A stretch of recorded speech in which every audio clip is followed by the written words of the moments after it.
Walking lunges, should they be done for your quads or your glutes? Let me show you how to do both. All right, walking lunges. I build those into a ton of my clients' programs as well as myself personally. I just love them. They're near and dear to my heart because I grew up watching Ronnie Coleman do barbell lunges in the parking lot of Metroflex, and I just thought, hey, that's how I need to finish a leg day. So they're always kind of nostalgic to me, plus they get my quads super, super pumped, but also they're great for glutes too. So today what I thought we'd do in this video is break down how to do walking lunges for your quads and then how to change your torso and knee position to target your glutes specifically. So let's start with some quads. All right, so I have kettlebells here. You can use dumbbells, you can use a barbell. Honestly, it doesn't matter. The weight or the load shit, you can even see me do chains all the time with these. So the load doesn't necessarily matter, but today we're using kettlebells. So let's start with lunging for my quads. So things I want to start with is my torso position. So I'm going to get down into position and hold. So I'm here. Now, do you see my torso? I'm going to drop down on my knee so you can see this. Do you see my torso position? It's here, and then my knee is going over my toe in the bottom position. So again, we're here, torso is up. This is all quad. So here, torso up. Just like that. So what I want to think about, torso is here. I'm directly loading my quad. So I'm going to get him to step back, and I'll show you with my left leg. As I come down, I want to think about, and I'm okay with, my knee getting over my toe as long as my chest is up.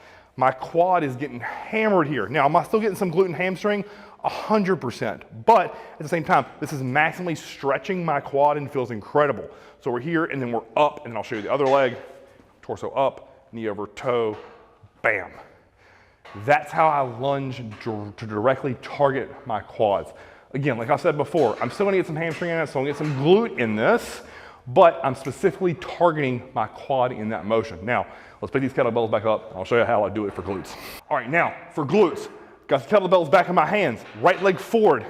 This time, what I wanna think about is my torso being over, so forward, and then if you look, my knee stacked over my ankle. So with this, now my glute is maximally stretched.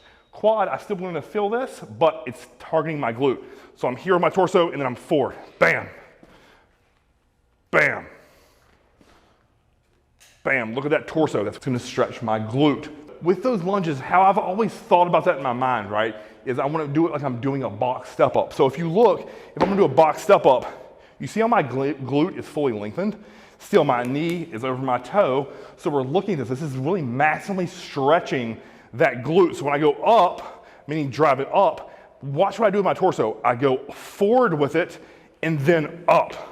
And that's gonna get that glute turned on and work. And then when I come down, you see how my torso is still angled, right? If I want to get this more quad dominant, I would sink over, keep my torso up, then drive. So if you see there, it's that simple rotation of knee back to stretch the glute, or knee forward to stretch the quad. Now my VMO, that teardrop is getting hammered, versus here, I'm getting more drive and more power from this glute. So think about the box step up, and that, to me, is how I related that to the walking lunge, because this is an optimal way to really tax this lower body region, but we want to think about how to specifically target our glute versus our quad. So that's a great way to think about it. So to wrap this up in terms of lunging, I love to do lunges at the very, very end. To me, it's a great, most people call them like a metabolic finisher or some kind of metabolic pump work.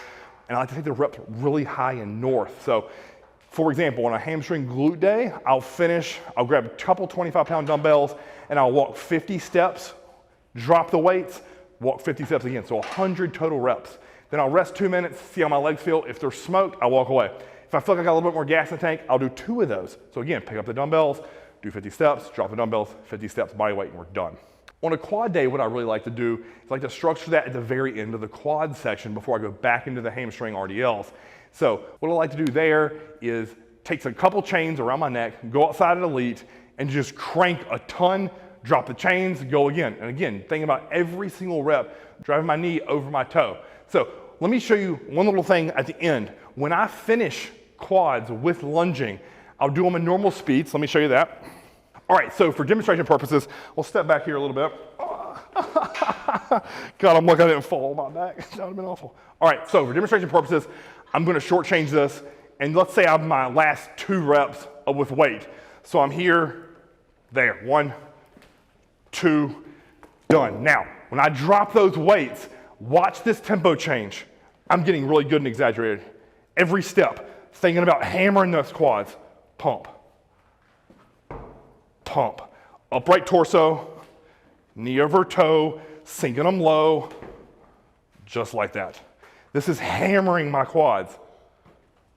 And then I'll finish my reps up. So when I drop the weight, I really put an emphasis on form, sinking those, feeling every fiber of my quad working, because at the end, all I'm thinking about is exhaust, exhaust, exhaust the muscle until I can't stand up anymore.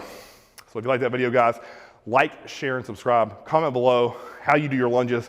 Do you do it for quads, do you do it for hamstrings, do you do it for glutes, or all of the above. Until next time, Chris and CB.